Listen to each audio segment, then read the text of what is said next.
Good evening all. कैसे हैं आप सभी? उम्मीद है कि आप सभी बहुत अच्छे होंगे। तो चलिए स्टार्ट करते हैं। हम लोग पढ़ रहे हैं रीजनिंग। रीजनिंग में हमारा टॉपिक है कैलेंडर। तो कैलेंडर को पूरा डिस्कस करेंगे। कैलेंडर से रिलेटेड जितने भी क्वेश्चन हैं उनको डिस्कस करेंगे। ये जो वो कैलेंडर का सेकंड पार्ट होगा। मैंने बोला था जल्दी आ जाएगा, थोड़ा सा टाइम लग गया। ठीक है, तो चलिए स्टार्ट करते हैं। कैलेंडर पार्ट 2 है।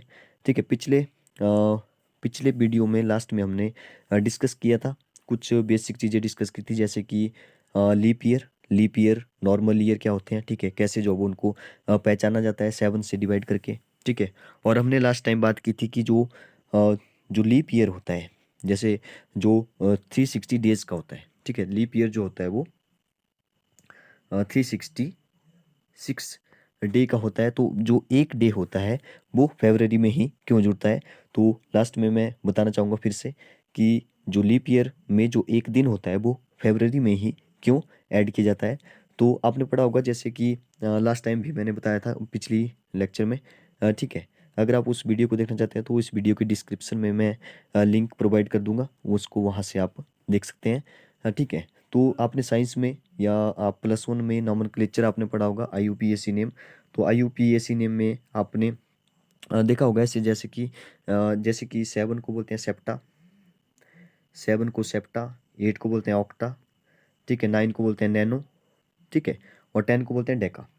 ठीक है, 10 को क्या बोलते हैं, डेका बोलते हैं। तो ये इस चीज़ का प्रूफ है कि पहले जो है वो, थोड़ी सी हिस्ट्री में जाना पड़ेगा। पहले जो है वो जो हमारे महीने होते थे, जो मंथ होते थे, वो 10 ही होते थे। ठीक है, 10 ही होते थे, और लास्ट जो वो हमारा दिसंबर होता था। ठीक है, और मार्च से जो वो हमारा स्टार्ट होता है, मतलब कि मार्च जो है वो पहला मंथ होता है। ठीक है, तो आजकल भी आप लोग जो वो आपने देखा होगा कि मार्च से ही जो वो नया ईयर स्टार्ट होता है। 1 अप्रैल से नया साल मनाते हैं हिंदी वाले। ठीक है, जो इंग्लिश वाला जनवरी है, तो वो जो वो 1 जनवरी से मनाते हैं, लेकिन हम लोग जो है वो 1 अप्रैल को ही नया साल मनाते हैं। ठीक है, तो पहले जो वो 10 महीने हुआ करते थे। ठीक है, फिर जो वो 59 डेज का जो है वो हेर फेर हो गया, मतलब कि 59 डेज जो वो बच रहे थे, तो उनको जो वो फिर लास्ट में जोड़ा गया। मतलब कि जो 11th मंथ है, जो 11वां महीना है, उसको जो वो बना दिया गया जनवरी। ठीक है, और 12वां बना दिया गया फरवरी। ठीक है, फरवरी। ठीक है, अब देखिए कोई चीज़, जब आपको पता है कि एक दिन कैसे बनता है। ठीक है, फिर से बता दूं मैं आपको, जैसे कि पृथ्वी एक राउंड पूरा करती है, तो 6 आवर जो है वो उसको बच जाते हैं।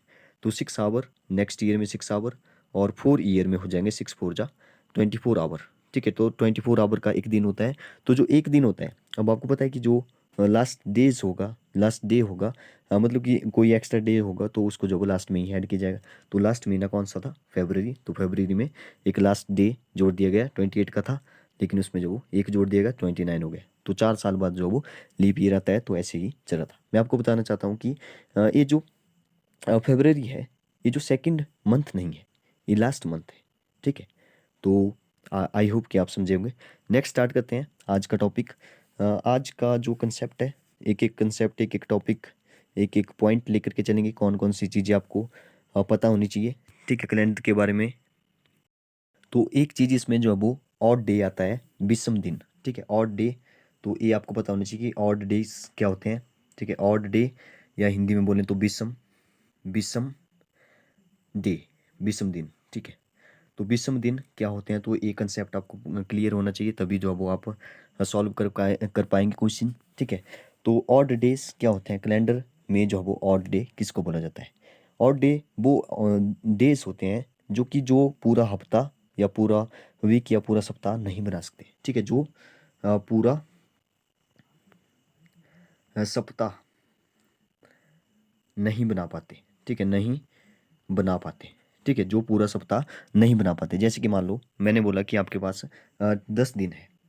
ठीक है, 10 दिन है, तो 7 का बन जाएगा एक हफ्ता। ठीक है, 3 डेज जो है वो बच जाएंगे। तो ये जो 3 बचे ये होंगे विषम दिन या ऑड डे। ठीक है, ये जो 3 बचे ये होंगे विषम दिन या ऑड डे। ठीक है, तो आई होप कि आप ऑड डे के बारे में समझे होंगे। ठीक है, जैसे कि मान लो अगर आपसे पूछा जाए कि सामान्य वर्ष मतलब कि नॉर्मल ईयर, तो नॉर्मल ईयर में कितने ऑड डेज होते हैं? तो 7 से डिवाइड करना पड़ेगा। 365 को 7 से डिवाइड करना पड़ेगा। 7 तो आ जाएगा 7 5 जा 35, तो 35 का यहाँ पे 1 बच गया और फिर 5 आ गया। ठीक है, 7 2 जा 14 और 1 जो है नीचे बच गया, मतलब कि इसमें जब वो 1 ऑड डे होते हैं। ठीक है, 1 ऑड डे या एक विषम दिन होता है। ठीक है, याद रखिए एक नॉर्मल ईयर में जो वो एक विषम दिन होता है। ठीक है, अगर हम लीप ईयर की बात करें, अगर हम लीप ईयर की बात करें तो लीप ईयर में क्या होता है, लीप ईयर में कितने ऑड डे होते हैं, तो 366 को 7 से डिवाइड करना पड़ेगा। ठीक है, जो भी रिमाइंडर बचेगा, जो भी शेषफल बचेगा वो ही ऑड डे होगा। ठीक है, तो 7 से डिवाइड करते हैं इसको, 7 5 जा 35, 35 का यहाँ पे 1 बच गया और यहाँ पे आ गया 6, 7 2 जा 14, यहाँ पे आ गया 2, तो 2 जो वो इसमें ऑड डे होते हैं। ठीक है, ध्यान रखिए 2 जो वो इसमें ऑड डे होते हैं। ठीक है, अब बात करते हैं कि जैसे मान लो जैसे मान लो जैसे मान लो मैं आपसे एक क्वेश्चन पूछ रहा हूँ। इतना तो आपको पता है कि सामान्य वर्ष में जो नॉर्मल ईयर है उसमें जो वो एक ऑड डे होता है और लीप ईयर में जो वो 2 ऑड डे होते हैं। ठीक है, मान लो एक नया प्लेनेट है, एक नया प्लेनेट लिया मैंने, एक कोई नया ग्रह खोज लिया मैंने। ठीक है, उसमें जो वो एक वर्ष जो वो मतलब कि एक ईयर जो वो मान लो 30 100 दिन का होता है। ठीक है, 30 100 दिन का होता है और उसमें जो सप्ताह है, जो हफ्ता है, जो सप्ताह है वो होता है मान लो 11 डे का। ठीक है, तो इसमें पूछ रहा है कि कितने ऑड डे होंगे, तो क्या करना है, 1300 को जो है वो 11 से डिवाइड करना है। 1300 को 11 से डिवाइड करना है, 11 1 जा 11, 2 बच गया, यहाँ पे आ गया 20, 11 1 जा 11 फिर से, तो यहाँ पे आ जाएगा 9, तो यहाँ पे आ जाएगा 1 0, तो 8, यहाँ पे आ जाएगा 88, यहाँ पे बचेगा 2, तो यहाँ पे आ जाएगा 2 ऑड डे। ठीक है, 2 विषम दिन, 2 विषम दिन इसमें आ जाएंगे। ठीक है, तो इतना याद रखिए कि लीप ईयर में जो वो 2 ऑड डे होते हैं हमारे, और जो नॉर्मल ईयर होता है, ठीक है, उसमें जो वो एक ऑड डे होता है। ठीक है, नेक्स्ट कंसेप्ट पे चलते हैं, नेक्स्ट देखते हैं। नेक्स्ट याद रखिए कि एक नॉर्मल ईयर में एक नॉर्मल ईयर में ठीक है, नॉर्मल ईयर की बात कर रहा हूँ, 1 जनवरी, 1 जनवरी और 31 दिसंबर, 1 जनवरी और 31 दिसंबर जो है वो सेम होता है। जैसे कि मान लो 1 जनवरी को जो है वो जैसे मान लो 1 जनवरी को मंडे है, सोमवार है, तो 31 उसी साल के 31 दिसंबर को भी मंडे ही होगा। अगर मान लो यहाँ पे ट्यूसडे है तो यहाँ पे ट्यूसडे होगा, अगर यहाँ पे थर्सडे है तो यहाँ पे थर्सडे होगा, अगर यहाँ पे वेंसडे है तो यहाँ पे वेंसडे होगा। ठीक है, तो आई होप कि आप समझे होंगे, नॉर्मल ईयर में 1 जनवरी और 31 दिसंबर जो है वो सेम होते हैं। अगर हम लीप ईयर की बात करें, अगर हम लीप ईयर की बात करें, लीप ईयर में 1 जनवरी और 31 दिसंबर, ठीक है, जो भी लीप ईयर होगा, जैसे कि मान लो 1996 को जो है वो लीप ईयर होता है 1996। ठीक है, मेरा बर्थडे था तो इसलिए मुझे याद है कि 1996 को जो है वो अ, अ, जो लीप ईयर है, तो इसलिए 1 जनवरी और 31 दिसंबर, उसका जो भी 1 जनवरी और 31 दिसंबर होगा, वो कैसे होंगे, वो सेम नहीं होंगे क्योंकि ये लीप ईयर की बात कर रहा है। तो लीप ईयर में कंटिन्यू होंगे, मतलब कि लगातार होंगे। जैसे मान लो यहाँ पे मंडे है और तो यहाँ पे ट्यूसडे होगा। ठीक है, यहाँ पे सोमवार है तो यहाँ पे मंगलवार होगा, अगर यहाँ पे बुधवार है तो यहाँ पे वीरवार होगा, अगर यहाँ पे संडे है तो यहाँ पे सोमवार होगा। ठीक है, तो आई होप आप समझे होंगे इसको। सामान्य वर्ष की बात करें, नॉर्मल ईयर की बात करें, तो 1 जनवरी और उसका 31 दिसंबर जो है वो सेम होता है। अगर हम बात करें लीप ईयर की, उसका 1 जनवरी और 31 दिसंबर जो है वो लगातार दिन होते हैं, जैसे कि संडे तो अगला होगा मंडे। ठीक है, तो चलिए एक क्वेश्चन लेते हैं, एक क्वेश्चन लेते हैं, अच्छा क्वेश्चन लेते हैं एक। जैसे मान लो आपसे पूछा जा रहा है कि 1 जनवरी, जैसे मान लो 1 जनवरी 2007, 2007 को था मान लो मंडे। ठीक है, तो क्या था, मंडे था। ठीक है, तो ये पूछ रहा है कि 31 दिसंबर, 31 दिसंबर 2009 को क्या कौन सा डे होगा।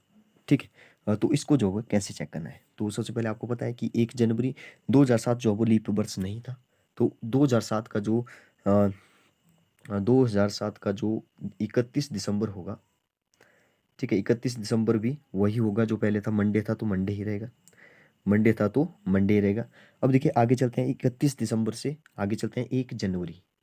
1 जनवरी किसका आ गया? अब 1 जनवरी आ गया 2008 आ गया, 2008 आ गया। ठीक है, तो एक आगे चला जाएगा, मंडे का क्या हो जाएगा? ट्यूसडे हो जाएगा, क्योंकि 2008 जो है वो लीप ईयर है। ठीक है, क्योंकि 2008 जो है वो लीप ईयर है।